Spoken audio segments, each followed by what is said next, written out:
están viendo es la Constitución de la Iglesia Bíblica. Ven todos eso en pantalla, ¿verdad? Perfecto.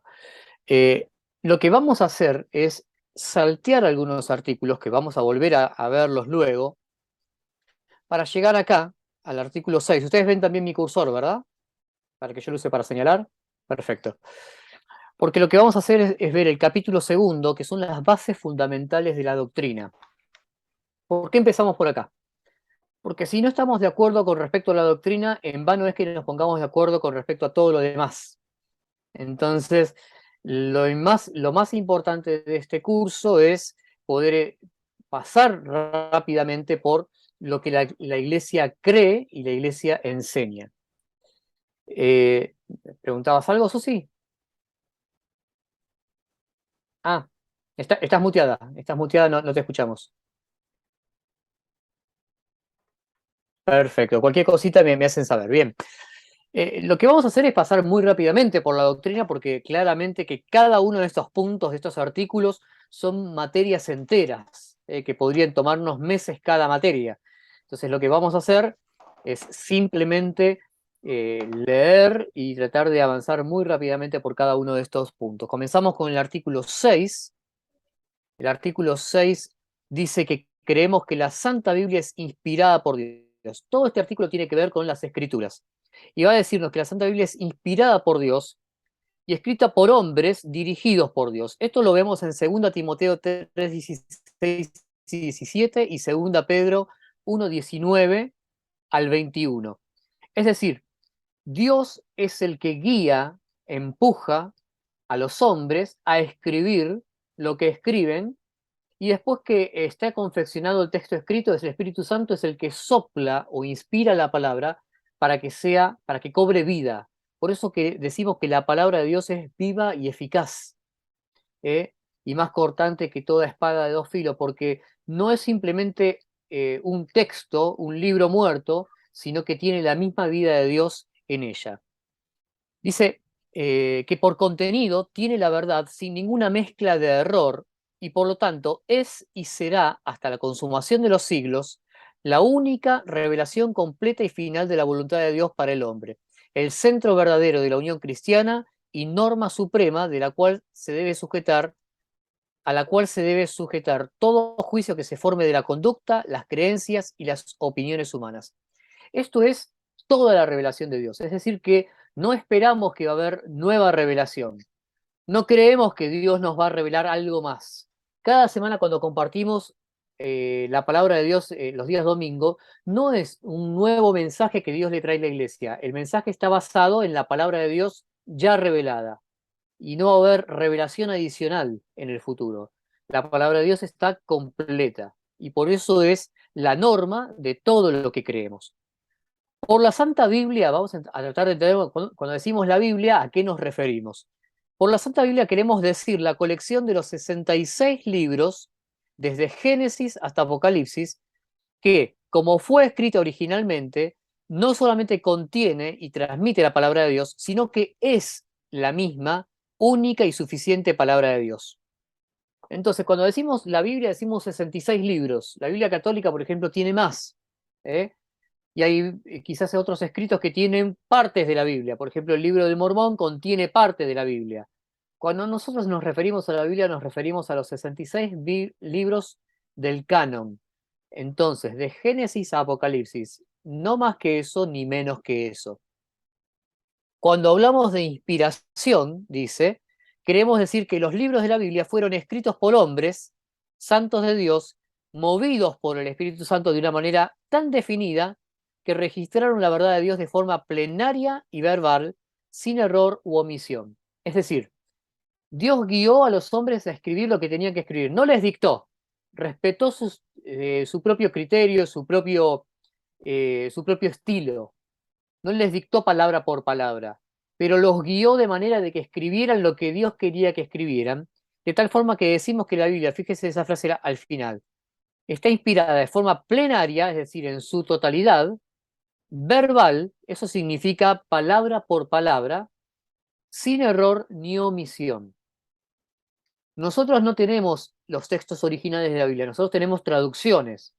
Lo que creemos que está inspirado es el texto original.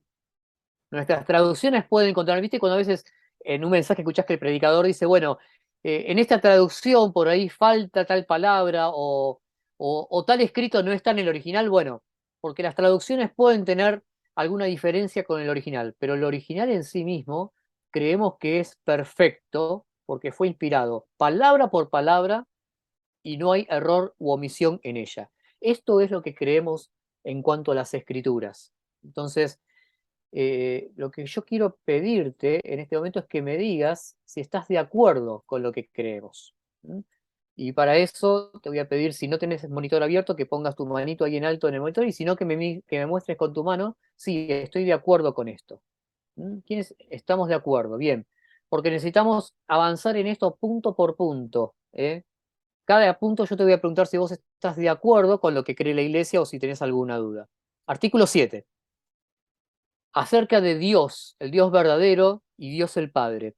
Creemos que hay un solo Dios viviente y verdadero, que es una persona, eh, espíritu infinito e inteligente, hacedor y juez supremo del cielo y de la tierra, indeciblemente glorioso en santidad y merecedor de toda honra, confianza y amor.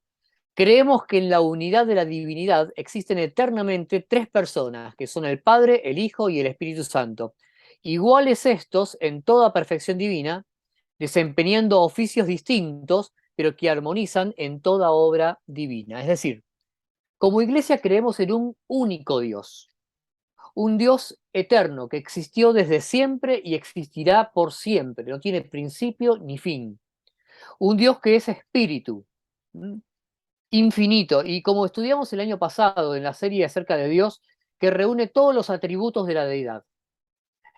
No por digamos, no algunos de ellos, no por partes, sino que todos, todo el tiempo y en forma completa y en forma infinita.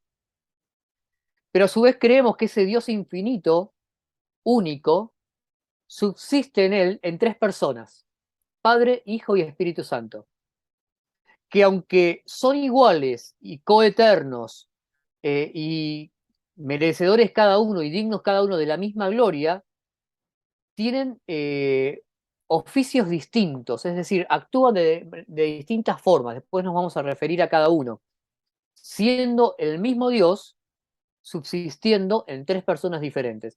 Esto nos diferencia de otras creencias en las cuales, por ejemplo, como el judaísmo, solamente creen en el Dios único, pero no creen en un Dios que subsista en tres personas. O, por ejemplo, como los testigos de Jehová, que creen que Jesucristo es un gran profeta, pero que no es igual que Dios, que es un Dios menor y que el Espíritu Santo es una influencia. Bueno, nosotros creemos que las tres personas de la Trinidad, cada una de ellas es Dios, es el mismo y único Dios subsistiendo en tres personas. Eso es la doctrina de la bendita Trinidad. Eh, Acá tenemos, bueno, abajo una cantidad de citas al respecto de esto. Por ejemplo, Mateo 28:19, que habla de el Señor encomendándonos a bautizar en el nombre del Padre y del Hijo y del Espíritu Santo. Y como esas, tenés también la referencia a 2 Corintios 13:14, en la que se mencionan el Padre, el Hijo y el Espíritu Santo. También en el texto en 1 Timoteo 4:1 al 17, vamos a ver las diferentes menciones en cuanto a esto. Pero ahí específicamente hablando, es un Dios que se manifiesta en tres personas. ¿Estamos de acuerdo en esto? Estamos tu manito acá en alto.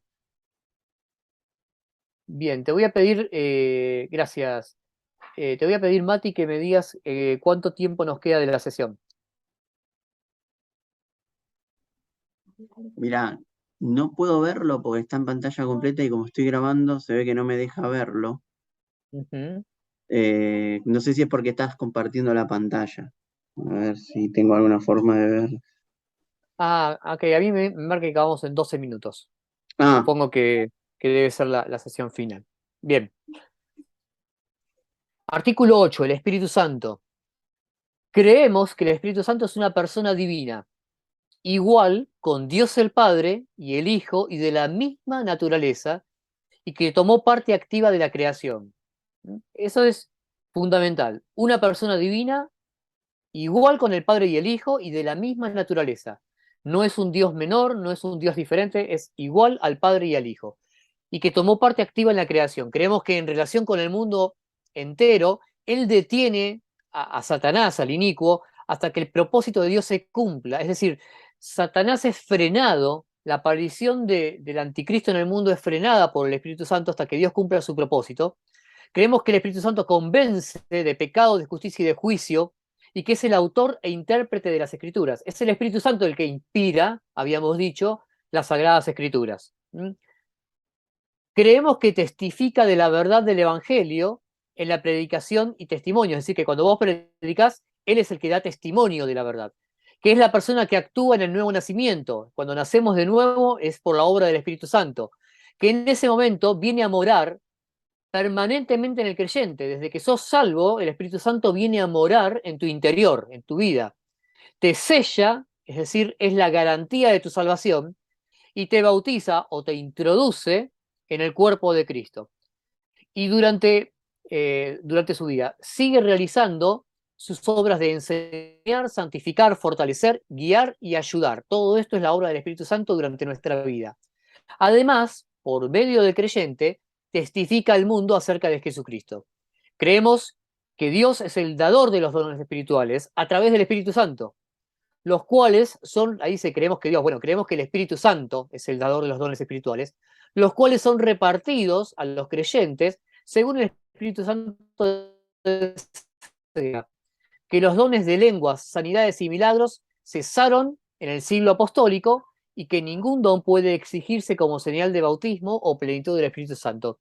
Esta última parte que hace referencia de los dones es porque es el Espíritu Santo el que da los dones como Él quiere. Pero creemos que en este tiempo, en la era actual de la Iglesia, el Espíritu Santo ya no sigue dando dones de lenguas o sanidades como lo hacía en otro tiempo.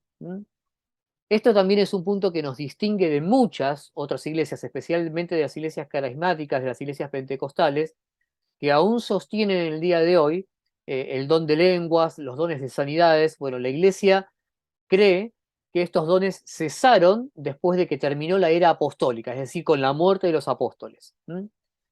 Para esto tenemos las referencias aquí abajo que apoyan un poquito todo lo que acabamos de decir. Específicamente en 1 Corintios capítulo 12 vamos a ver la referencia a los dones que tenían que terminar, que tenían que cesar con la muerte de los apóstoles. En cuanto a esto necesito también saber si estás de acuerdo con lo que acabamos de decir. Perfecto. Susi. Bien. Igualmente, si hay alguna pregunta o algo, vamos a dejar un tiempito al final para poder responderlas. Artículo 9, el Señor Jesucristo. Creemos que Jesucristo es Dios, el Hijo e Hijo de Dios. Dios el Hijo y el Hijo de Dios. El eterno y omnipotente Creador, no un ser creado, como dicen los testigos de Jehová, que nació de la Virgen María por la obra del Espíritu Santo, no despojándose de su deidad. Es decir, no como algunos enseñan, él dejó de ser Dios para nacer como hombre, sino reteniendo todos los atributos de la deidad.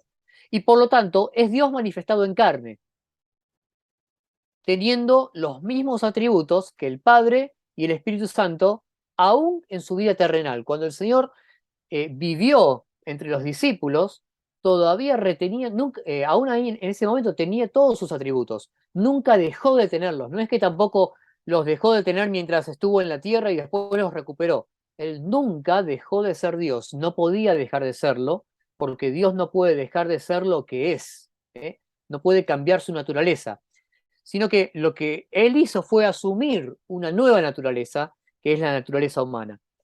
También creemos que vivió una vida perfecta y sin pecado aquí en la tierra, murió por nuestros pecados para hacer un sacrificio completo y suficiente ante Dios para la redención del hombre, resucitó corporalmente, ascendió al cielo para interceder por nosotros y que viene otra vez para juzgar al hombre y establecer su reino en la tierra. Acá, en pocas palabras, estamos diciendo muchísimo, que el Señor vivió una vida perfecta, que murió por nuestros pecados, que resucitó corporalmente, no espiritualmente, no que su espíritu fue al cielo, no, resucitó corporalmente, que ascendió al cielo corporalmente. Es decir, hoy en el cielo hay un ser con un cuerpo humano, que es el Hijo de Dios, pero que tiene un cuerpo humano. Hay un ser humano en el cielo en este momento, y eso es de suma importancia, y que va a retornar o que va a volver corporalmente.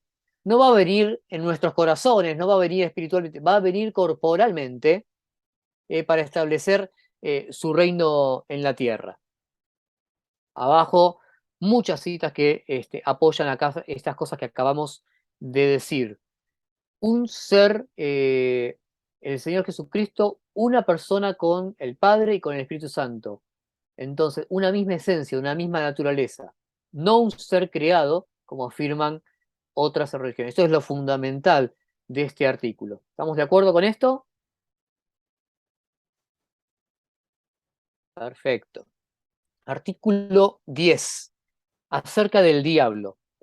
Creemos que el diablo era un arcángel que gozaba de privilegios celestiales, pero por su orgullo y ambición de ser como el Altísimo, cayó y arrastró con él una gran multitud de ángeles, y que es ahora el maligno, príncipe de la potestad del aire, y el impío Dios de este siglo. Es decir, Satanás fue creado por Dios como un ángel de luz, como un arcángel, el más poderoso de todos, el más glorioso de todos, y con tanta gloria y tanto poder que quiso ser igual a Dios.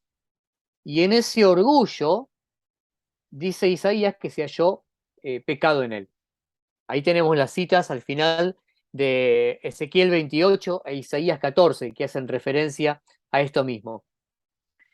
Creemos que el gran tentador de la humanidad, el enemigo de Dios, el acusador de los santos, el poder principal tras toda religión falsa y la apostasía presente, el señor del anticristo y el príncipe de todos los poderes de la tierra. Ese es Satanás.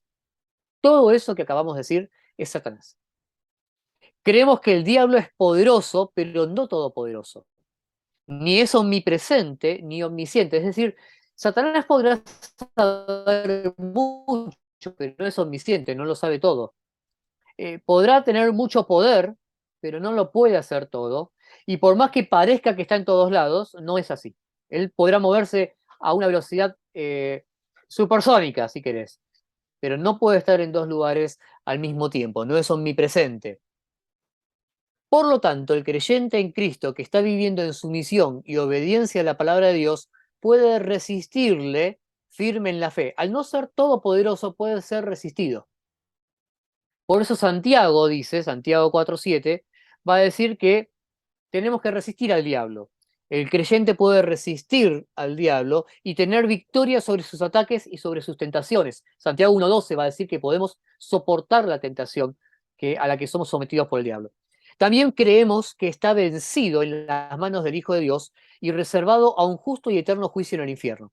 Dios preparó el infierno para Satanás y sus ángeles. Esto dice el libro de Apocalipsis. Y entonces va a llegar el tiempo en que Satanás va a ser echado del cielo, ya no va a tener más acceso al cielo, lo vemos en Apocalipsis 10, y luego condenado a una eternidad en el infierno. Va a ser atado 1000 años durante el reino de Cristo en la tierra. Posteriormente, ser condenado, ser juzgado y condenado a una eternidad en el infierno. Esto dice la Biblia en cuanto al diablo. ¿Estamos de acuerdo? Todo esto que yo estoy diciendo, este apunte que yo estoy leyendo, yo se los voy a hacer llegar por WhatsApp, para que tengan todas las citas y para que puedan releer y si surge cualquier pregunta, poder traerla quizás para la siguiente clase.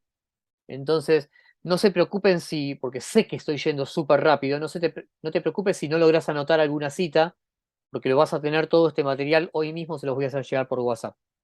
Artículo 11, la creación.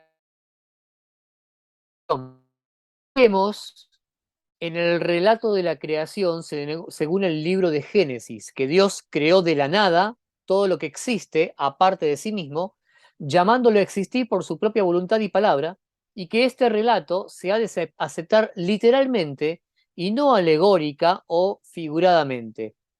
Creemos que la creación del hombre no fue por la evolución o por el cambio evolutivo de las especies, ni por el desarrollo de formas sencillas de vida a formas más complejas, o a través de períodos interminables de tiempo, que toda la vida animal y vegetal fue hecha directamente y que la ley establecida por Dios fue que se reprodujeran según su género.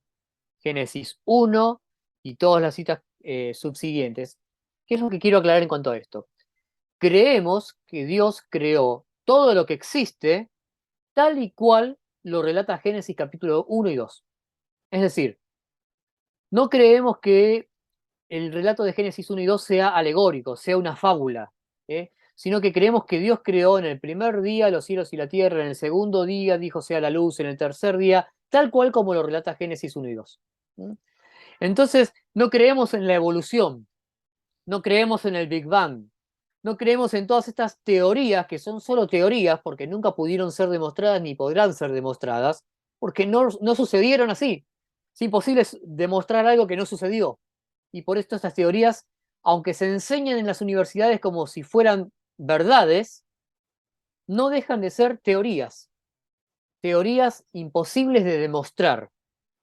El eslabón perdido, que jamás se va a encontrar, porque no hay un eslabón entre una especie y otra, porque Dios creó a todas las especies de forma individual, y tal como lo dice la palabra de Dios, de una manera literal, no alegórica. Y que entonces toda la creación ocurrió por la palabra de Dios, porque Dios quiso y tan solamente porque Él lo pronunció con su palabra. Dios dijo y fue. Eso es lo que creemos en cuanto a la creación. ¿Estamos de acuerdo en esto? Perfecto. La caída del hombre, artículo 12. Creemos que el hombre fue creado en santidad, sujeto a la ley de su hacedor, pero por la transgresión voluntaria cayó de aquel estado santo y feliz que por cuya causa todo el género humano es ahora pecador por naturaleza y por voluntad, y por lo mismo bajo la condenación sin defensa ni excusa que le valga. Es decir, Dios creó al hombre sin pecado, y el hombre decidió pecar, pero en principio no estaba sujeto al pecado. Hoy el hombre no puede no pecar, porque está sujeto al pecado. Pero Dios no lo hizo así, Dios lo creó santo, y el hombre decidió apartarse. Precisamente, los teólogos dicen que Dios creó al hombre inocente, que no es lo mismo que santo. Inocente es sin pecado. Y el hombre debía obedecer, debía pasar la prueba que Dios le había puesto en el Edén, no comer del árbol del bien y del mal, de la ciencia del bien y del mal. Si el hombre hubiera pasado esta prueba, el hombre hubiera sido confirmado en santidad. Pero al no pasarla, perdió su inocencia. Y al perder su inocencia, quedó sujeto a una naturaleza pecaminosa. Nosotros nacemos con una naturaleza pecaminosa. Entonces, hoy el hombre peca porque es pecador y es pecador porque peca. Es un juego de palabras, pero ambas cosas son verdad. Pecamos porque somos pecadores, es decir, tenemos una naturaleza pecaminosa y no podemos no pecar. Pero al mismo tiempo elegimos pecar. Elegimos pecar una y otra vez. Eso es lo que dice en cuanto a la caída del hombre. ¿Estamos de acuerdo? Perfecto. Artículo 13. La expiación por el pecado. Es decir, cómo entonces puede ser quitado el pecado. Creemos que la salvación de los pecadores es puramente gratuita, en virtud de la obra redentora del Hijo de Dios, quien cumpliendo la voluntad del Padre se hizo hombre, sin embargo exento de pecado, cumplió la ley divina con su obediencia personal y con su muerte dio completa expiación vicaria por nuestros pecados. Es decir, Cristo, al no ser pecador, al no estar sujeto al pecado, Él pudo entregarse por nosotros. Necesitábamos que alguien que no fuera pecador muriera por los pecadores, porque la paga del pecado es muerte, dice Romanos 6:23. Entonces, alguien tenía que hacer sustitución, morir en lugar del otro. Pero ese alguien tenía que ser un hombre, pero tenía que ser un hombre que no hubiera pecado. Eso no existía en la raza humana, por eso Dios se hace hombre, exento de pecado, para sustituirnos, para morir en lugar de cada uno de nosotros. Por eso es que decimos que Cristo murió por nosotros, es decir, murió en nuestro lugar. Creemos que su expiación consiste no de poner un ejemplo con su muerte como mártir, sino que fue una sustitución voluntaria de él mismo en lugar del pecador. El justo muriendo por los injustos, Cristo el Señor llevando nuestros pecados en su cuerpo sobre el madero. Esto lo dice Isaías 53. Dios cargó en él el pecado de todos nosotros. El pecado que yo tenía que pagar, que yo tenía que morir por él, Cristo murió por mí. Por eso él no murió para darnos un ejemplo, murió para ocupar nuestro lugar. Es mucho más que un ejemplo, es nuestro sustituto. Creemos que habiendo resucitado de entre los muertos, se entronó en los cielos y que reúne en su persona admirable las simpatías más tiernas y las perfecciones divinas, teniendo en manera excelsa las cualidades que requiere un Salvador idóneo, compasivo y omnipotente. Esto lo dice Hebreos, que él en sí mismo y con su obediencia se perfeccionó como Salvador para toda la humanidad. ¿Qué significa? Dios aceptó el sacrificio.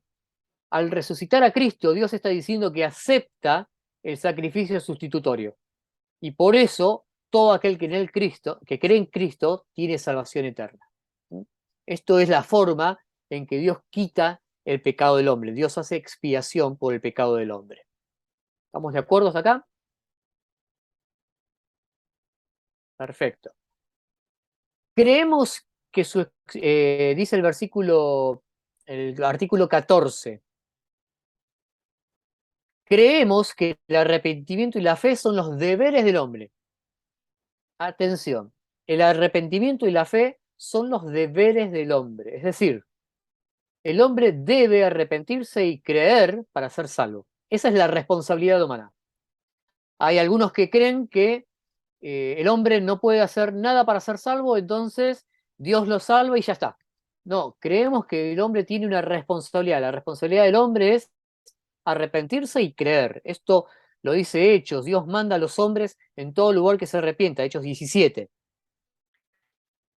Dice, quien estando profundamente convencido de su pecado y culpa, peligro inminente e impotencia para salvarse, sinceramente acepta y obedece la palabra de Dios en respuesta a la obra del Espíritu Santo y recibe a Cristo Jesús, el Dios hombre, como su único y suficiente Salvador y Señor.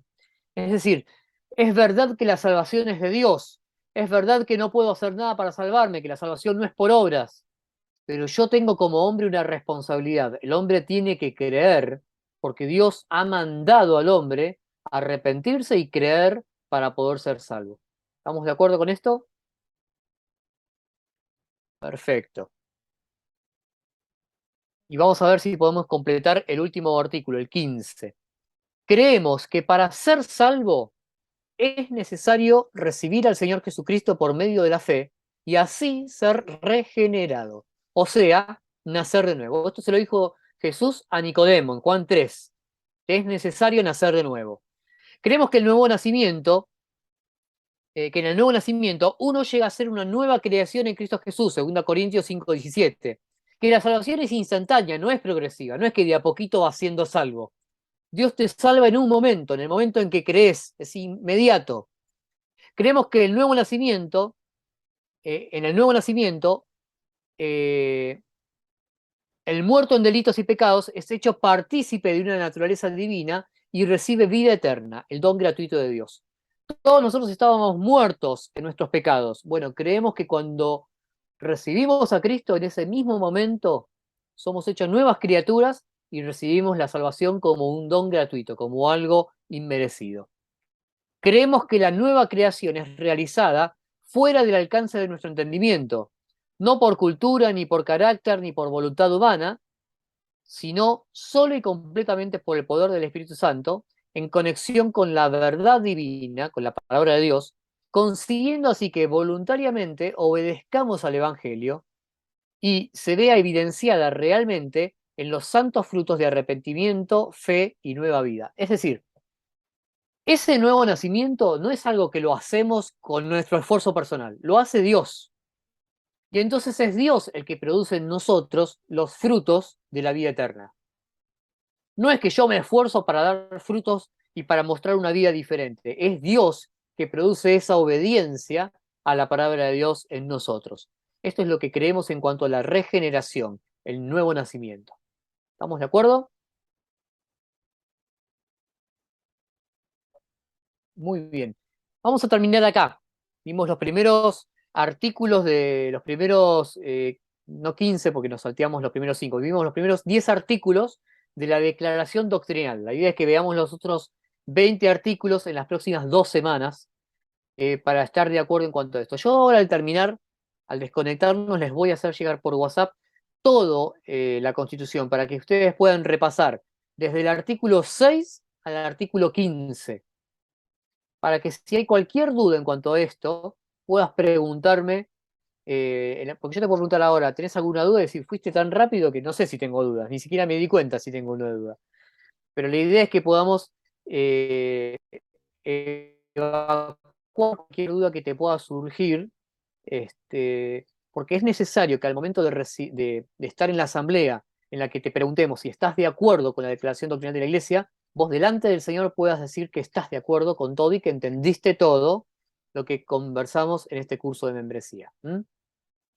Hasta acá nuestro estudio de hoy. Espero que estés la semana que viene, que no te haya sido tan gravoso que digas, no, nunca más me conecto a este curso, sino que puedas estar, ¿cómo se llama?, disfrutando, recorrer las verdades de la palabra de Dios. Vamos a orar para terminar en esta tarde. Señor, gracias porque pudimos hacerlo, pudimos terminar lo que nos habíamos propuesto y gracias porque también nos ayudaste con la conexión para poder hacerlo sin impedimento. Yo te ruego especialmente por las hermanas que quieren pasar a ser parte de la membresía de la iglesia, para que vos las guíes y para que con toda sinceridad puedan estudiar tu palabra y, Señor, estar en conformidad con todo lo que tu palabra enseña. Te agradezco por cada uno de ellos. Y también te doy gracias por los hermanos que han participado para poder aprender y recordar más de estas verdades. Nos encomendamos a ti en el resto de esta semana y te pedimos tu bendición. En el nombre de Jesús. Amén.